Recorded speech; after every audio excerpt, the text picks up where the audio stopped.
നമ്മുടെ ഫോർട്ട് ഹോസ്പിറ്റലാണ്. അത് ഇവിടെ അഡ്മിറ്റ് ആകുകയും നമ്മുടെ ലേബർ റൂമിൽ എല്ലാവിധ ചികിത്സയും നൽകുകയും ഡിസ്ചാർജ് ആകുന്ന സമയത്ത് പ്രത്യേകിച്ച് പനിയോ മറ്റ് ബുദ്ധിമുട്ടുകളോ ഒന്നും നമ്മുടെ കേസ് ഷീറ്റുകളിൽ രേഖപ്പെടുത്തിയിട്ടില്ല. ചികിത്സിച്ച ഡോക്ടർമാരും പറഞ്ഞിട്ടില്ല. ഇതിൻ്റെ വിശദമായ കാര്യങ്ങൾ നമുക്കിന്ന് നമ്മോടൊപ്പം നമ്മുടെ ഗൈനക് HOD കൂടെയുണ്ട്.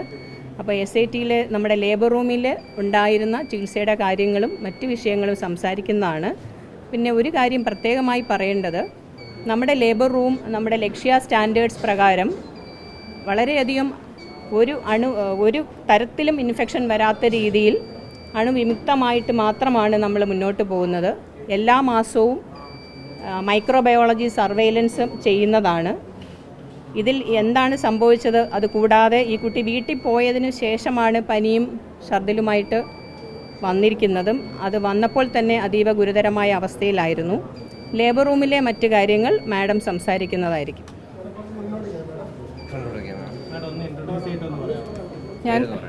ഞാൻ ഡോക്ടർ സുജമോൾ ജേക്കബ്.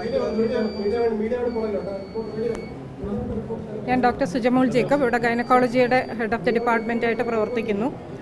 ഈ രോഗി ശിവപ്രിയ എന്നുള്ള രോഗി കഴിഞ്ഞ 19-ാം തീയതി ഞായറാഴ്ച വൈകിട്ട് 6:45 ഫോർട്ട് ആശുപത്രിയിൽ നിന്ന് റെഫർ ചെയ്ത് SITയിലെ കാഷ്വാലിറ്റിയിൽ എത്തുന്നത്.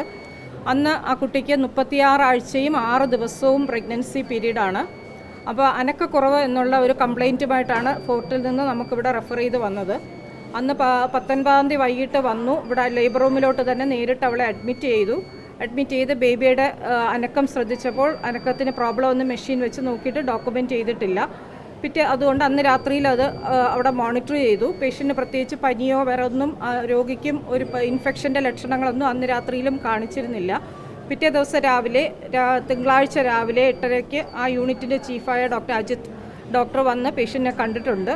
അന്ന് 37 ആഴ്ച പൂർത്തിയാകുന്നതുകൊണ്ട് മാസം പൂർത്തിയായി മെച്വർ ബേബി എന്നുള്ള കണക്ക് വെച്ചിട്ട് അന്ന് പ്രസവിപ്പിക്കാനുള്ള തീരുമാനം യൂണിറ്റ് ചീഫ് എടുക്കുകയും അതിന് പ്രകാരം ഉള്ള ചികിത്സ ഫോളീസ് കത്തീറ്റർ എന്നുള്ള ഇൻഡക്ഷൻ പ്രോട്ടോക്കോളാണ്. ഇൻ്റർനാഷണൽ പ്രോട്ടോക്കോൾ അനുസരിച്ച് തന്നെ അതിൻ്റെ പ്രൊസീജിയേഴ്സ് മുൻപോട്ട് നീങ്ങുകയും ചെയ്തു. ഫോളീസ് 24 മണിക്കൂർ ഇട്ട് കഴിഞ്ഞിട്ട് നെക്സ്റ്റ് ഡേ 21-ാം തീയതി നമ്മൾ 2 മണിക്കൂർ ഇടവിട്ടുള്ള പ്രോസ്റ്റാഗ്ലാൻഡിൻ എന്നുള്ള ടാബ്ലറ്റ്സ് കൊടുക്കും. അപ്പോഴും പേഷ്യൻറ്റിനും ബേബിക്കും പ്രത്യേകിച്ച് യാതൊരു ലക്ഷണങ്ങളും ഇൻഫെക്ഷൻ്റെ ലക്ഷണങ്ങളും കാണിച്ചിരുന്നില്ല. പനിയില്ലായിരുന്നു, ബേബിക്ക് ടാക്കിക്കാർഡി ഇല്ലായിരുന്നു, ബേബിയുടെ മോണിറ്ററിങ് നോർമലായിരുന്നു. 22-ാം തീയതി വെളുപ്പിനെ 4 മണിക്ക് അവളുടെ വെള്ളം പൊട്ടിപ്പോയി, ബാഗ് ഓഫ് മെമ്പറൈൻസ് റപ്ചർ ചെയ്തു. 1.25 മണിക്കൂർ കൊണ്ട് 4 മണിക്ക് വെള്ളം റപ്ചർ ചെയ്തു. 5:49 അവളൊരു കുഞ്ഞിനെ പ്രസവിച്ചു. ആ കുഞ്ഞിനും വളരെ നോർമലായിട്ട് തന്നെയാണ് പുറത്ത് വന്നത്. ഇൻഫെക്ഷൻ്റെ യാതൊരു ലക്ഷണവും ആ കുഞ്ഞിനില്ലായിരുന്നു. അത് കഴിഞ്ഞ് 3 മണിക്കൂറോളം ഇവിടെ ലേബർ റൂമിൽ മോണിറ്റർ ചെയ്ത് ബ്ലീഡിംഗ് ഇല്ല, വേറെ പനിയില്ല, വേറെ അമ്മയ്ക്കും കുഞ്ഞിനും പ്രോബ്ലംസ് ഒന്നുമില്ല എന്ന് കണ്ട് ഉള്ളു പരിശോധിച്ച് നോക്കി. ഉള്ളിൽ ബ്ലഡ് ക്ലോട്ട്സോ അഴുക്കോ ഒന്നുമില്ല. അപ്പോൾ എപ്പിസിയോട്ടമി നന്നായി തന്നെ തയ്ച്ചിരിക്കുന്നതായിട്ട് ഡോക്യുമെൻറ്റ് ചെയ്തിട്ടുണ്ട്. അങ്ങനെയാണ് ആ കുട്ടിയെ തിരിച്ച് O4ൻ്റെ വാർഡിലേക്ക് തിരിച്ച് അയക്കുന്നത്. പിന്നെ 2 ദിവസം വാർഡിലുള്ള O4ൻ്റെ യൂണിറ്റ് ഡോക്ടേഴ്സാണ് അവളെ ഒന്ന് പരിശോധിച്ചത്. അതിലും റെക്കോർഡ്സ് പ്രകാരം പനിയൊന്നും ഡോക്യുമെൻറ്റ് ചെയ്തിട്ടില്ല. അങ്ങനെയാണ് 3-ാം ദിവസം ആ കുട്ടിയെയും അമ്മയെയും കുഞ്ഞിനെയും തിരിച്ച് വീട്ടിലേക്ക് അയച്ചിരിക്കുന്നത്. അതാണ് നമ്മുടെ ഡോക്യുമെൻറ്റേഷൻ ഇവിടെ ഉള്ളത്.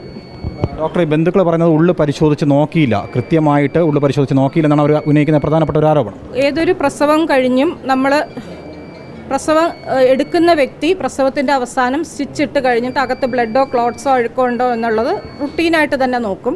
അത് കഴിഞ്ഞ് 4th സ്റ്റേജ് എന്ന് പറയും. ലേബർ റൂമിൻ്റെ തന്നെ പ്രസവം കഴിഞ്ഞുള്ള ആ കുഞ്ഞിന് അമ്മയ്ക്ക് ഫീഡ് കൊടുത്ത് തുടങ്ങുന്ന ഒരു 2-3 മണിക്കൂർ 4th സ്റ്റേജിൽ ലേബർ റൂമിനകത്ത് തന്നെ മോണിറ്റർ ചെയ്യും. അവിടെ നിന്ന് വാർഡിലേക്ക് ഷിഫ്റ്റ് ചെയ്യുന്നതിന് മുമ്പ് റുട്ടീനായിട്ട് എല്ലാ സ്ത്രീകൾക്കും ഉള്ളു പരിശോധിച്ച് നോക്കും. അത് ഈ കേസ് ഷീറ്റ് ഡോക്യുമെൻ്റ് ചെയ്തിട്ടുണ്ട്. കൂടാതെ നോക്കുന്നതിന് പല ഉദ്ദേശങ്ങളാണ്. ഒന്ന്, ബ്ലഡ് ചിലപ്പോൾ ക്ലോട്ടായി അകത്തിരിക്കും. അങ്ങനെ ബ്ലീഡിങ്ങിൻ്റെ ഉണ്ടോയെന്നറിയാം. ക്ലോട്ട് എല്ലാം എടുത്ത് കളയാനും. വേറെ ഫോറിൻ ബോഡീസ് ഒന്നും അവിടെ ഇല്ല. ഹെമറ്റോമ പോലുള്ള ബ്ലീഡിങ് വന്നിട്ട് രക്തം കട്ടകെട്ടി കിടക്കുന്ന ലക്ഷണങ്ങളൊന്നുമില്ല എന്നുള്ളതെല്ലാം സ്ഥിരീകരിച്ച് യൂട്രസ് നന്നായി കൺട്രാക്ട് ചെയ്തിട്ടുണ്ട്. പേഷ്യൻ്റ് മൂത്രം ഒഴിച്ചു, ഫീഡിങ് എസ്റ്റാബ്ലിഷ് ചെയ്തു. ഈ 3-4 കാര്യങ്ങൾ വ്യക്തത വരുത്തിയതിന് ശേഷം ആ ഉള്ളു പരിശോധന നടത്തിയിട്ടുണ്ട്.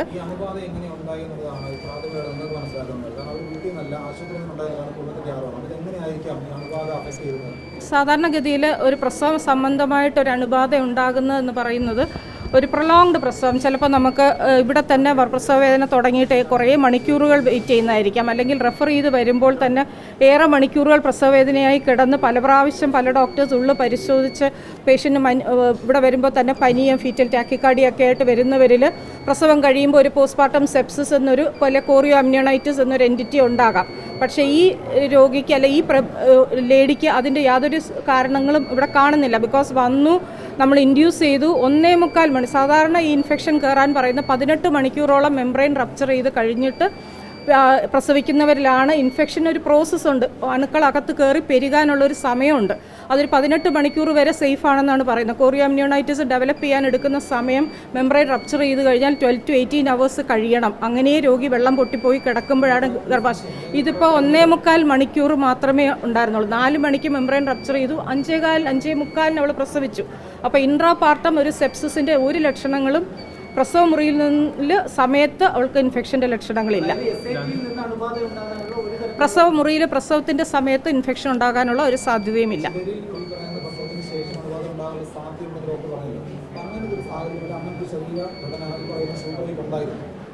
അത് യൂണിറ്റിലെ ഡോക്ടേഴ്സ് ശ്രീമാരി പറഞ്ഞു അടുത്ത 2 ദിവസം